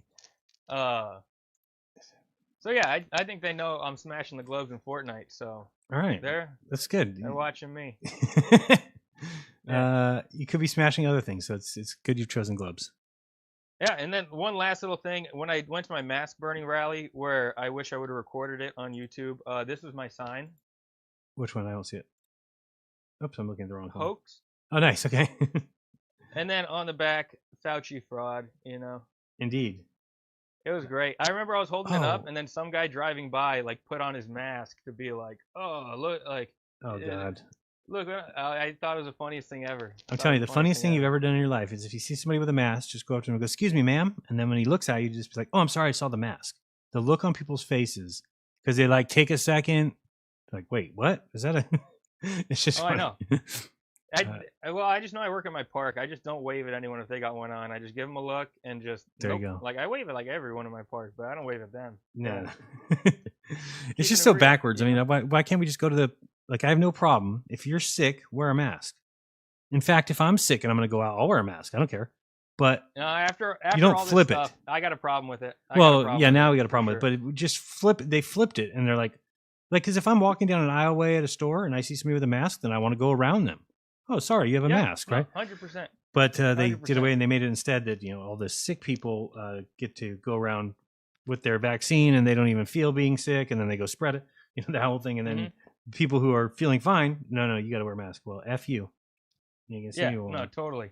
So. And hey, just one last tiny little thing. So you guys are saying about how they're hiding land and stuff. I really did like your just explanation on like there's extra stuff, like you can just drive around. There's extra land, so they totally are. That's a good explanation for. I had one guy who said he couldn't understand longitude, latitude. Well, like you're thinking about it kind of wrong. Like you're thinking about a globe term. We just know we don't know. Yeah, exactly. And it's so easy to manipulate things. And then once you present the finished product, it's very easy to buy into that finished product and not realize there was numerous steps before, right? So people go around saying GPS proves the sphere. Yes, GPS proves that they have made it so that there's something that tells you where you would exist on a sphere. But that's all it does. It's not verification or proof of anything, because you could have had a flat land, you could have wrapped it on a sphere, and you could have made GPS. Then what would happen? People using GPS would know where they're at on a sphere. I'm even flying out to California tomorrow, going out to Newport. So next week I'm going to be calling from Newport. Newport, where's that? I mean, Newport, California? Newport Beach. Oh, yeah, okay. It's by Huntington Beach, by LA. All right, I'm not near the beach. I'm inland, but looking forward to the next month here, I'll tell you. Very lucky. Yeah, no, I look out the window the whole time. There's no way I can remember what's out there and like tracking it. Like we just don't know so much, No, and then people don't even realize how big the oceans are. The oceans are ridiculous.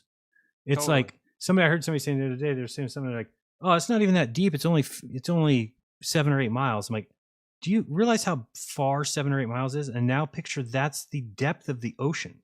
That's fucking ton. It's not that far. I was thinking I was just gonna be at Newport and just swim on over to Hawaii. Yeah, just go over there. Probably not that far, dude. No.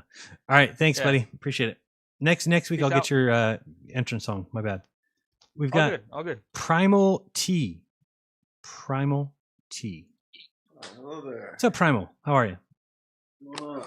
Jared, you probably don't remember me. Let me see. I talked about fluoride with people for a living. Absolutely. Yep. Excellent. You gave me a lot of good websites I use all the time.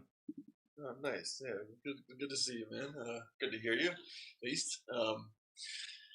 Well, first off, thank you for everything you guys do. Hey, you're welcome. Thank you for watching. My main points that I wanted to talk about was how I find it kind of strange how there's so much of a disconnect between folks who talk about flat Earth generally and then the folks who talk about like inner Earth, hollow Earth, that sort of stuff. Mm-hmm. Yeah, most people think that it's like it's a psyop meant to discredit the other or something. Yeah.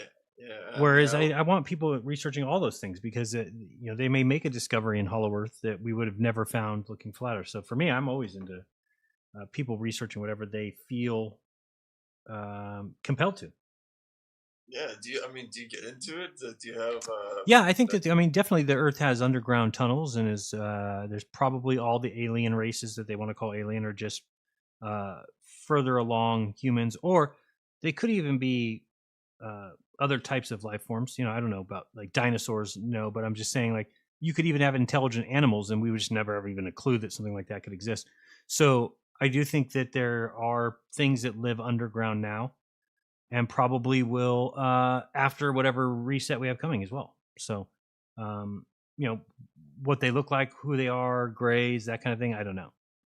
But I definitely don't discount. There's tons of things underground, and they didn't get there really on accident. It seems like every once in a while that there's like a piling on top of, and some things remain open in there. But anyway. Yeah. I love how y'all have changed, sort of veered away from being called so much the flat Earth as like real shape Earth or what. Right, true Earth. And I think that's a great idea because there's. Well, it leaves so much open, right? It leaves it open for rather than just because I get it. If somebody says, "Oh, I'm a flat Earther," well, then okay, you're only looking for flat evidence, and you're only going to ever. So when you say true Earth, I'm looking for the true Earth, wherever that may lead me. If it leads me to Pringle-shaped Earth, or pyramid-shaped Earth, or whatever it might be. I don't know. Name another shape, that type Earth. there's some great stuff. I mean, when you start looking into it, especially historically, you find all sorts of amazing. Man, I remember Bob and I watched this movie, and I can't remember what it's called, The Last Voyage or The Very Last Voyage or something.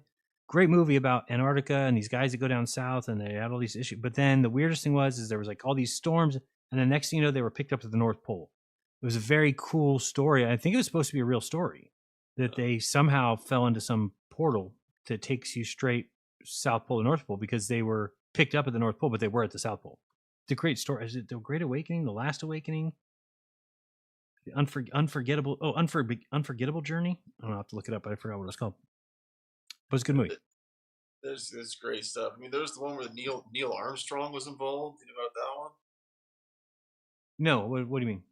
Which one? Man, okay. So this is one of the craziest inner Earth ones. All right, it's I'm blanking on where it was, but the Shar people were guarding it. It was the Shar people were like headhunters. I think it was Ecuador. I want to say Ecuador.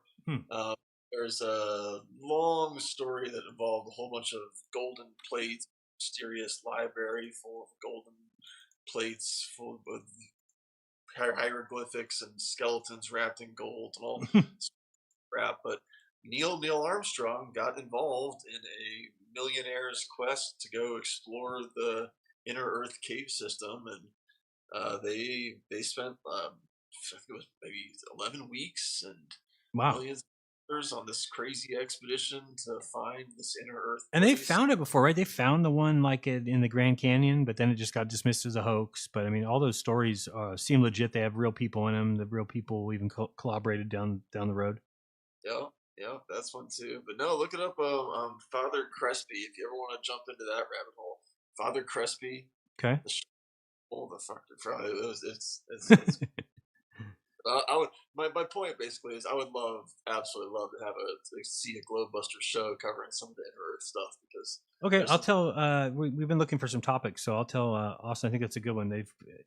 We want to start creating topics and then having a good couple weeks to plan for them. As it was with Bob, we'd find out what the name of the story, the show was like the day before or the day of.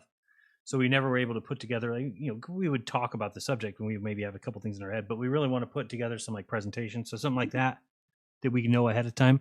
You got Iru, myself, Zach, Austin, that will be able to put together little kind of segments of, our research and what we found about inner Earth and hollow Earth and concave Earth, all the other ones. Good stuff, man. Well, thank you for everything you're into. I got a update on the fluoride lawsuit. If you y'all want to hear, it's been stalled for like 2 years, but there's a federal lawsuit against the CDC and the EPA. It's charging them for not like properly regulating the fluoride environment.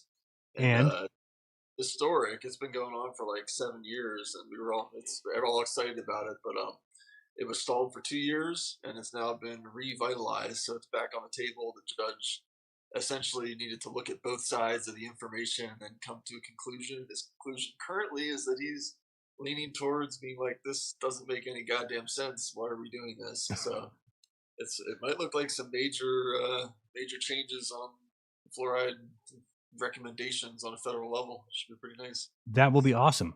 Let's keep our fingers crossed on that one. Thank you, guys. All right, talk to you soon.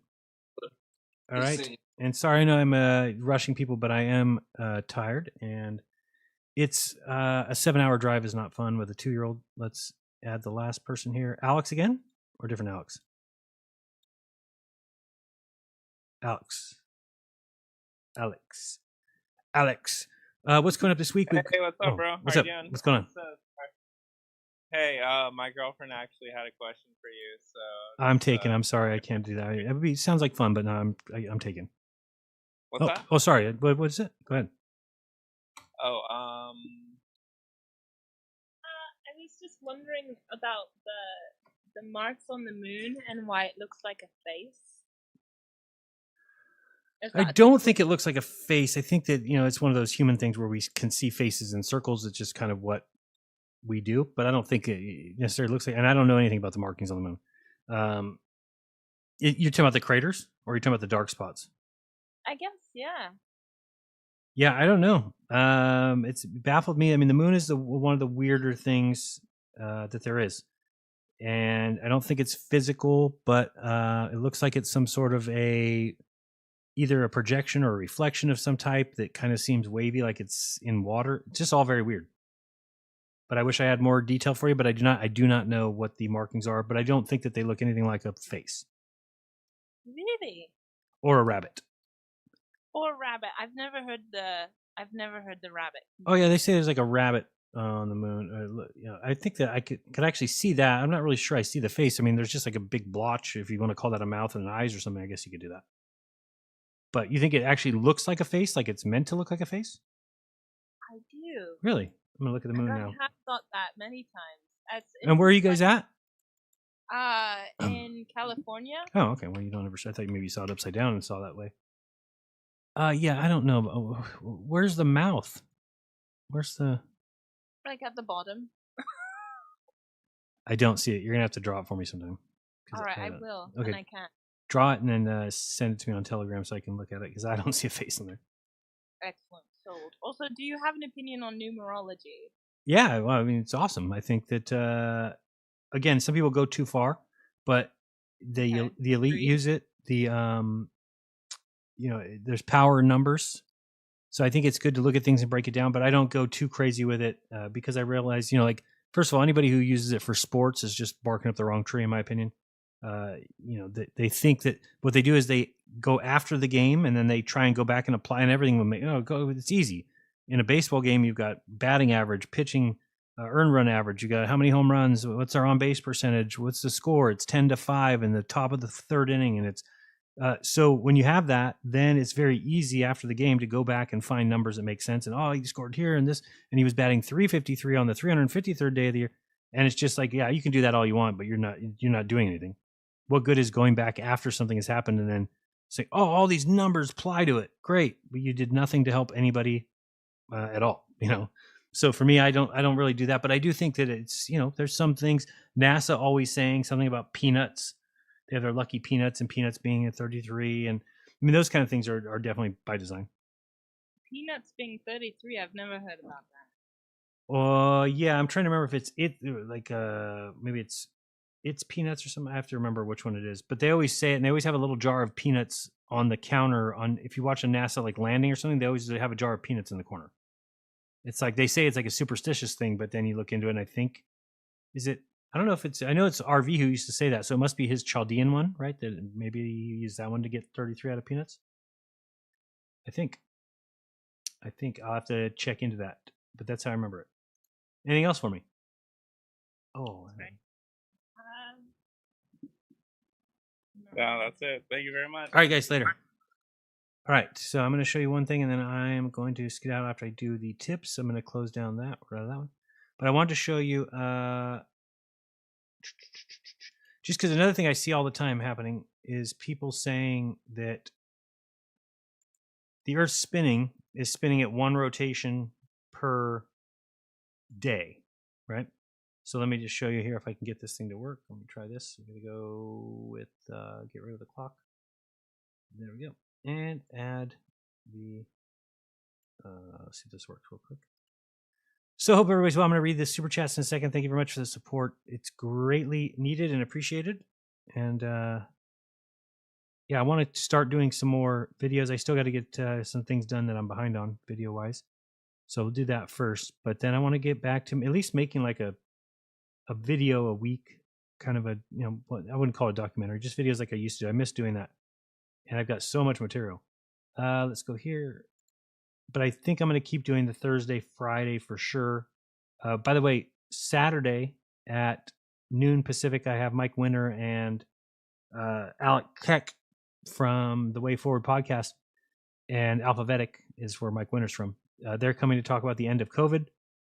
And that is a educational event that's going on right now. You can actually get in, and once you sign up, you have 21 days to watch all the material that they have. And then after that, there's a price if you want to continue, if you don't get a chance to review all 100+ hours of.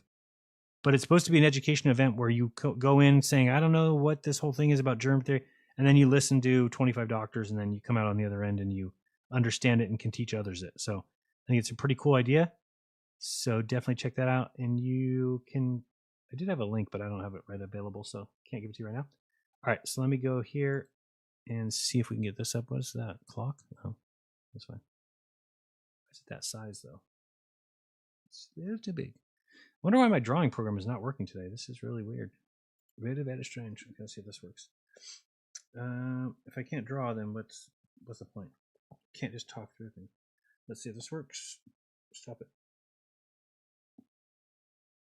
Okay. And pencil. So let's get it. Oh, now is this working? Good enough. Should work. All right. No. What? Hate passcodes. All right, let's see if this works. Let's go with this one. And give it to me. Give it to me. Give it to me. Oh, no. Oh, is it not? It might not work. Because. Oh, because I know it won't work. Unless I know what the Wi-Fi for this place is. Did I get that on my... 1 second, real quick. I just want to see if the Wi-Fi code was in the entrance packet. I think they showed me it. No, I'll do it tomorrow. We'll talk about it tomorrow. I'll fix these things by tomorrow. All right, great. So let me just read super chats. Thank you guys very much for those. Very kind of you. Let's check them out. Who do we got first? Let's go over to the super chat ones, not the Rokfin yet. Rokfin, how are you? Hope everybody's well. We've got who first?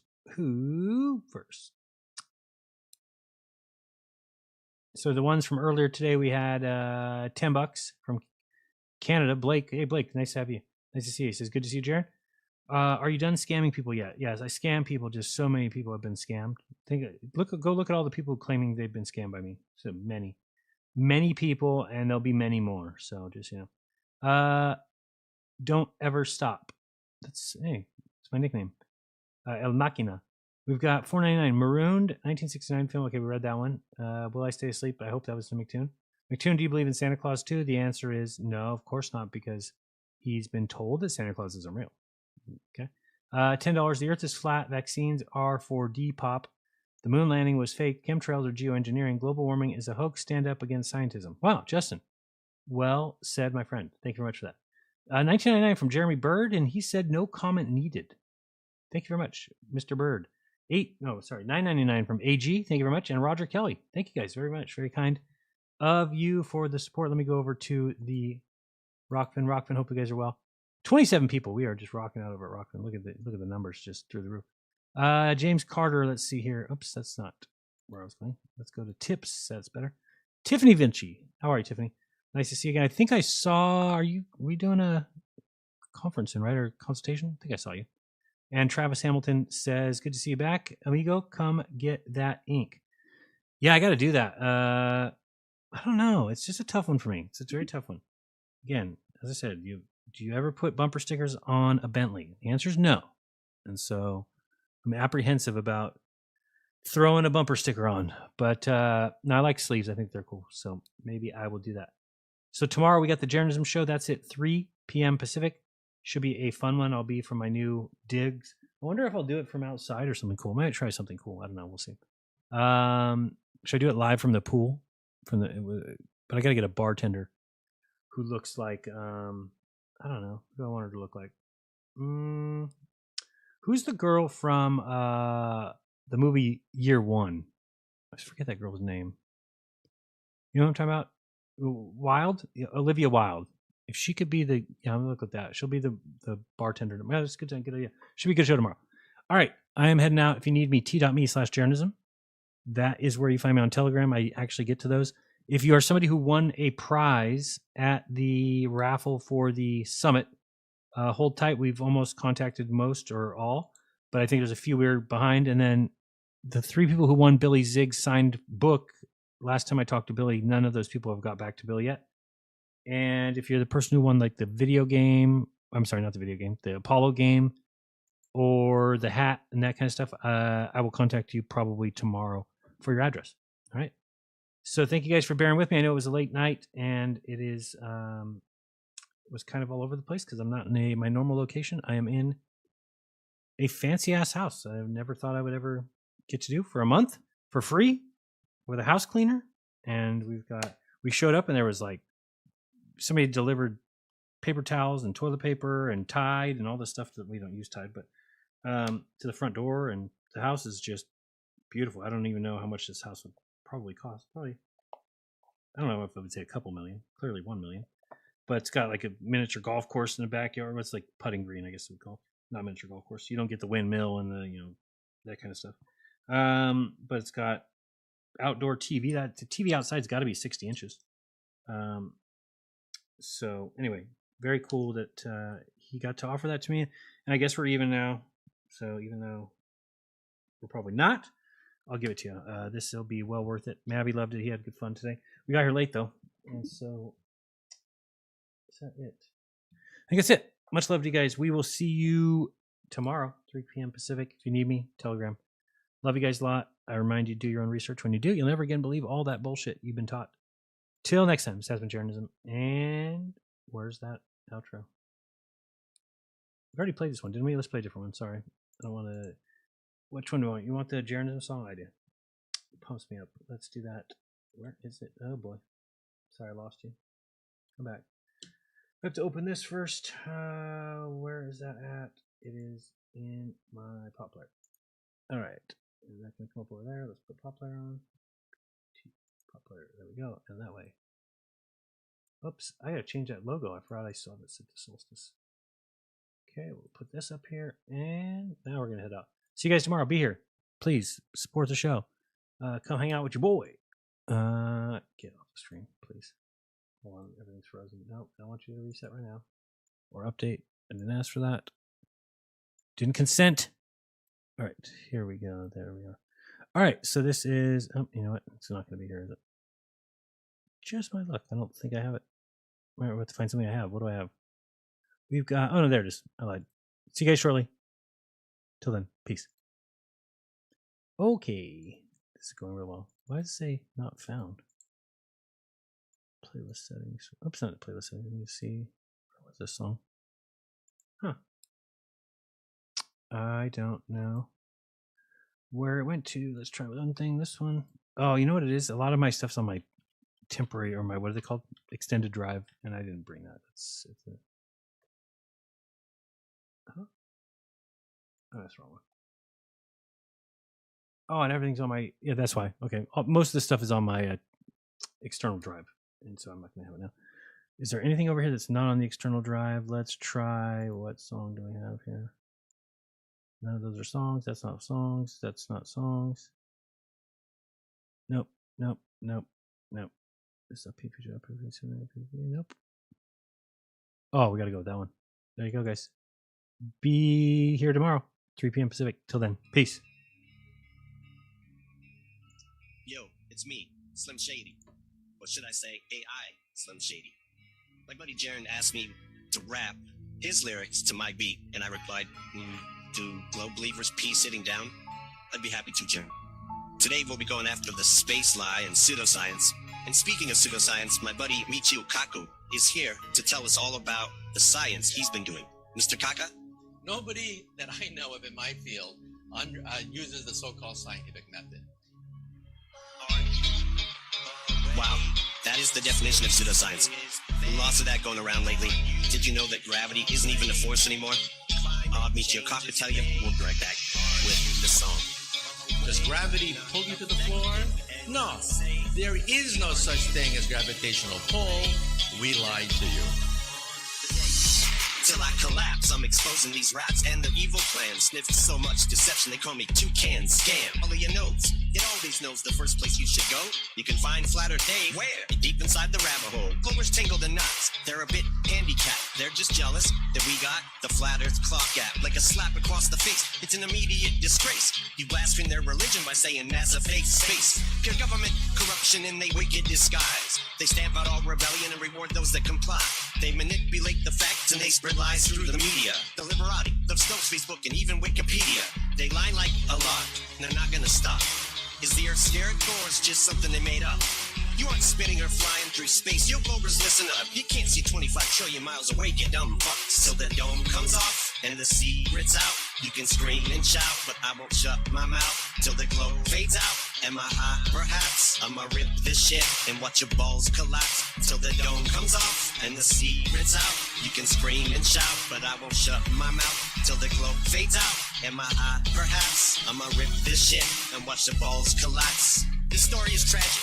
Write it down. Don't forget. You'll never go to space, kid, and there's no such thing as an orbit. No rover on Mars, no one's going to the stars. There's no exoplanets, no satellites, no matter how much you think there are. When it comes to outer space, forget as much shit as you can. Your former beliefs are over, call me the globe earth hitman. You call us flirts, we don't care cause we're winning. I got a list of winners winning since the beginning. It goes Dubé, Sergeant, and Powerland from Sin City. Stars are souls, goggles, and I can bat in the second inning with a big bat. Hate me, I understand your penis envy. With these good looks and what looks good, the hate is never ending. But I don't give a fuck, see, cause nothing's bothering me. Even though P-Brain and Oakley can't stop crying about me. Shadow banned, delisted with every strike that they give me. Banned by PayPal, Venmo, Amazon, y'all disgust till the dome comes off and the secret